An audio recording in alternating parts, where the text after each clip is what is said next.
Mungesa e një marrëveshje që do të mundsonte krijimin e parlamentit lokal do të rikthejë politikën në Malinezi në zgjedhjet e reja në komunën e Ulqinit. Procesi do të zhvillohet këtë të diel në datë 17 tetor. 4 muaj më parë, në zgjedhjet e muajit maj, koalicioni i 2 partive më të fuqishme shqiptare atje, Unioni Demokratik dhe Partia për Prosperitet Demokratik, siguruan shumicën, por jo marrëveshjen për qeverisur Këshillin Komunal prej 33 antarësh. Por kryetari i komunës së Ulqinit Gzim Hajdinaga, përfaqësuesi i Unionit Demokratik të Shqiptarëve, thotë i sigurt se këtë herë do të mbërrihet si në fitore, ashtu dhe në kompromis fal bashkëpunimit dhe me partinë e kryeministrit Gjukanović. Më vjen keq që brenda 4 muajve përsëri duhet dalë te populli, përsëri duhet dalë në votë.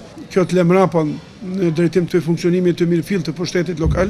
Koalicioni i Unionit Demokratik i Shqiptarëve dhe Partisë Prosperitetit Demokratik, 2 parti nacionale shqiptare, besoj që do të kenë shumicën e votave, por jo absolute për ta formuar shumicën në parlament, dhe përsëri me Partinë Demokratike Socialiste të kryeministit Gjukanović do të bëjmë shumicën e nevojshme, pra 33 këshilltar janë në asamblen komunale dhe ne na mjaftojnë 17, por unë besoj se do të kemi edhe më tepër se 17 dhe faktikisht do të fillon të funksionojmë ashtu siç duhet të funksionojë një pushtet i mirëfillt.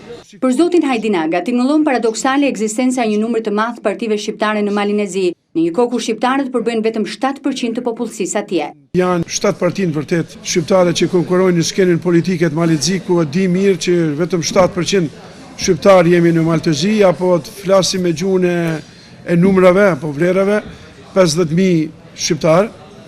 Saktësisht në Ulqin në këto zgjedhje të drejtën për të votuar e kanë 18.000 qytetar dhe ne kemi 9 lista, prej cilave në 8 lista, në kryet listave jemi 8 shqiptar. Dhe merrem me mend një konkurrencë që ndoshta nuk e meritojnë qytetarët tanë.